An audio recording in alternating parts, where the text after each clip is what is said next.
Olá, Vivência Cerrado, tudo bem com vocês? Vamos falar de política, aquele assunto que o tocantinense gosta, que muitos ficam ali nos grupos do WhatsApp ali o dia todo, conversando, analisando. O tocantinense adora política. E o cenário estadual político do Tocantins vive um momento diferente.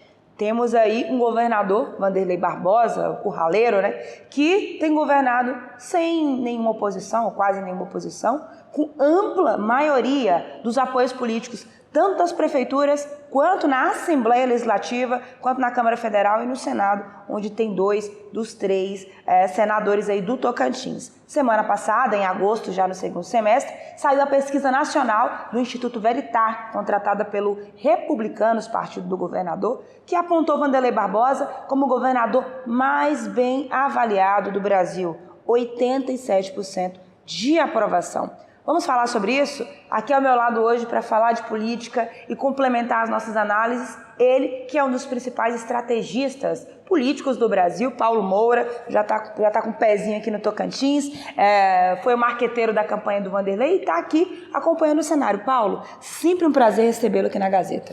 Maju, eu que me sinto honrado de estar aqui, vim a essa casa, comparecer esse encontro com você. É sempre muito bom a gente participar de uma conversa inteligente.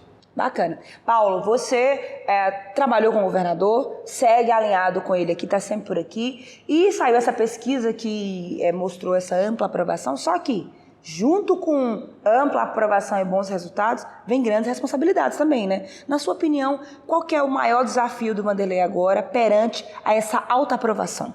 Olha, a alta aprovação do governador não é ao acaso. Isso é fruto de um trabalho que já vem sendo construído desde os seus primeiros mandatos.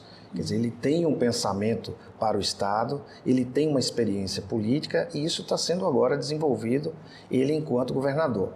O que a gente cria agora junto à população é realmente uma expectativa.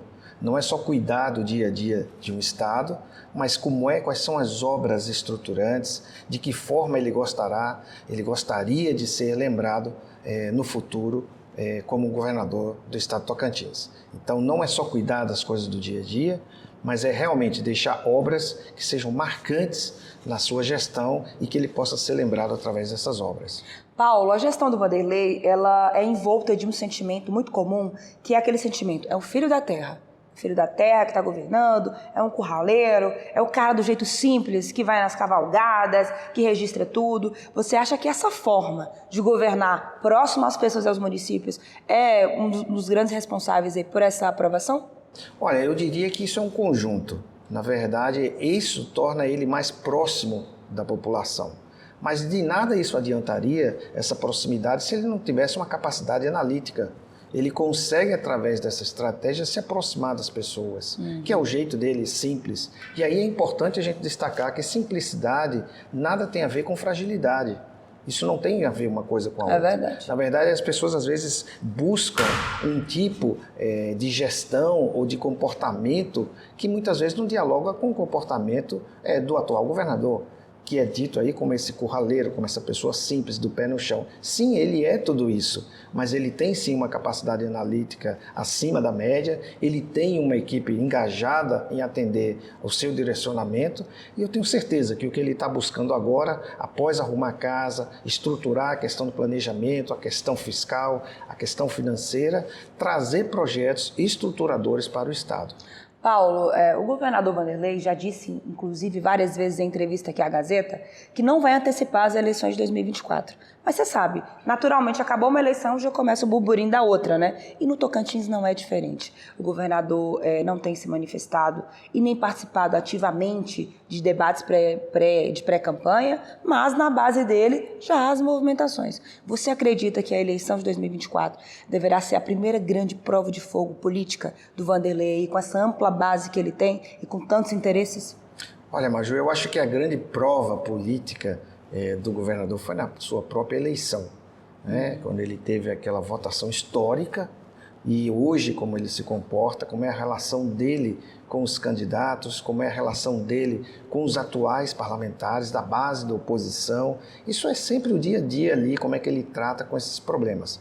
Uma coisa é certa, o apoio do governador será decisivo.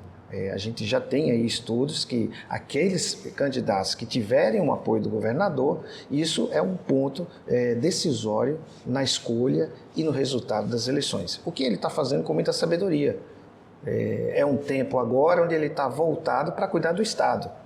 O debate das eleições, essa pré-campanha, isso está muito mais na agenda dos pré-candidatos. E o governador não é pré-candidato, o governador é governador do Estado. Lógico que ele é consultado, ele está à frente de um partido importante e que certamente no tempo certo ele vai fazer as escolhas e os apoios que ele julga que sejam necessários. Mas voltando à sua pergunta inicial, Maju, eu queria deixar isso registrado porque é algo que a gente tem já coletado através dos estudos, né? Em função da sua aprovação, qualquer candidato, qualquer candidatura que obtiver o apoio do governador, certamente larga na frente nessa corrida eleitoral. Bacana. Paulo, agora vamos falar sobre as eleições de 2024. São 139 municípios no Tocantins. Dos 5 maiores, a maioria dos prefeitos vão à reeleição, todo mundo batalhando aí atrás também de aprovação. E vivemos eleições diferentes, com rede social bombando, com inteligência artificial chegando. Você, como um estrategista político de renome nacional, quais os grandes desafios, na sua opinião, desse novo jeito de fazer política, né, com essa overdose digital para o ano que vem? Então, eu acho que, Maju, tem algumas coisas que estão sendo criadas com nomes novos para coisas velhas, coisas antigas.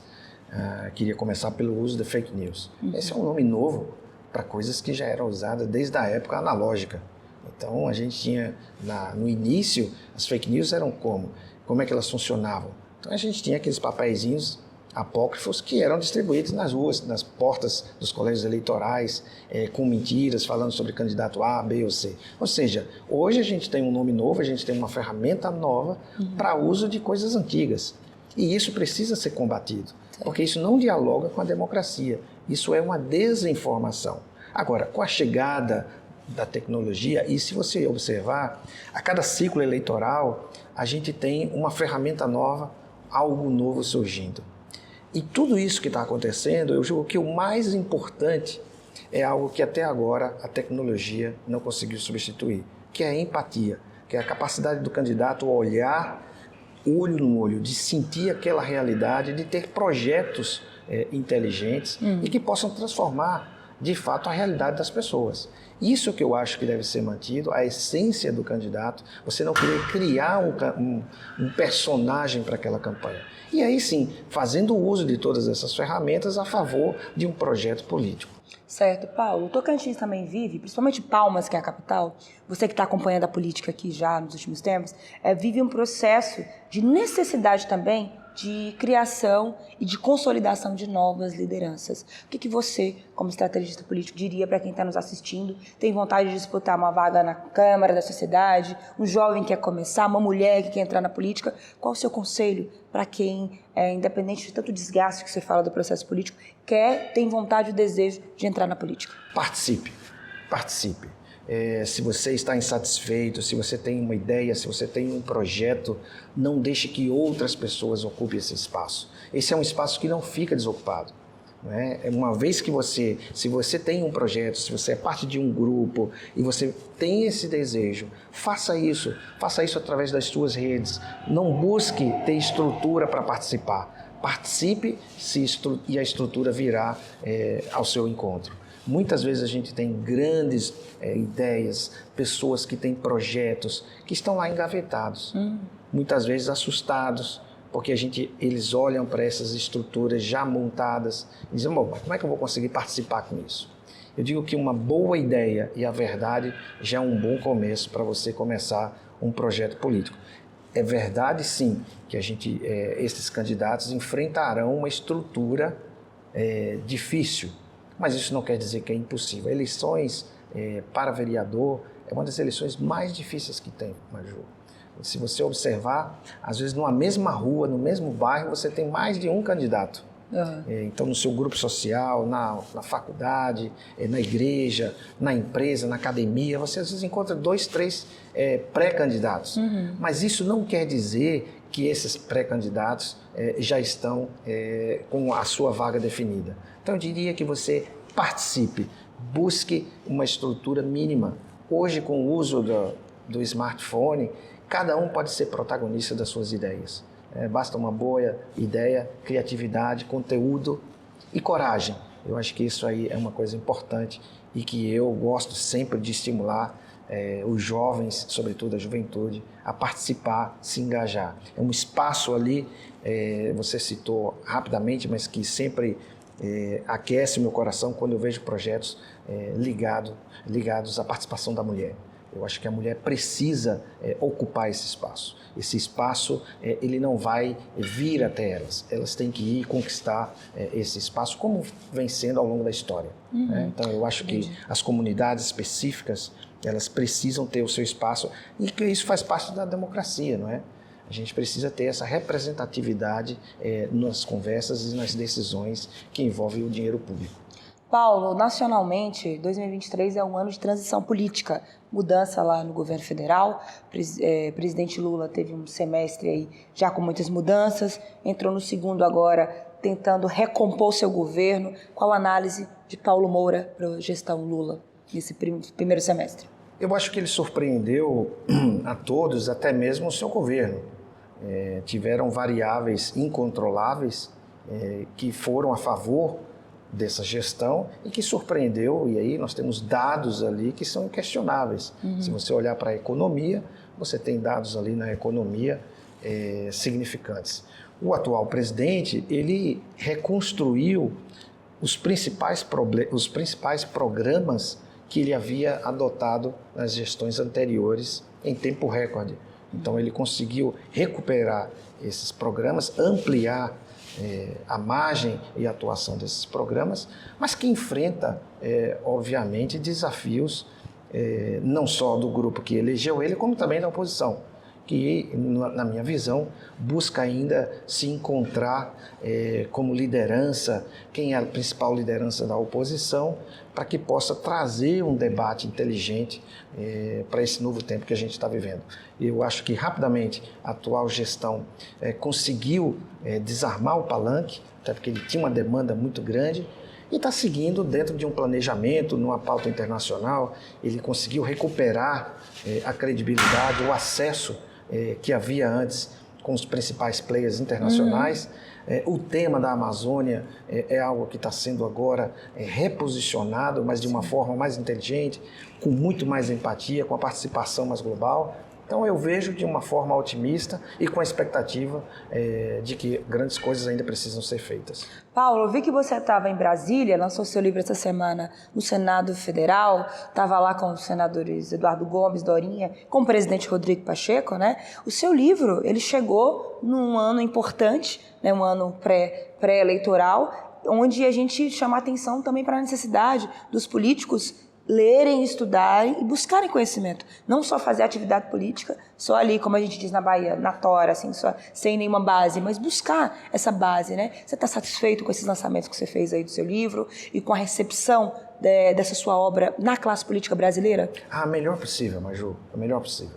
Realmente nós tivemos, e aqui eu gostaria de agradecer ao governo do Tocantins, lá o secretário, o representante do governo do Tocantins, que me recebeu de forma muito carinhosa, aos senadores daqui do nosso estado, o Eduardo Gomes, a professora Dorinha, os dois principais senadores do estado, que estavam presentes, que me prestigiaram, o próprio presidente do Senado, né, Rodrigo Pacheco, muito querido, então, e outros senadores que participaram, o local também onde foi o lançamento, que é a Biblioteca do Senado. Eu acho que é um local simbólico e importante. E o objetivo desse livro é exatamente isso, Maju.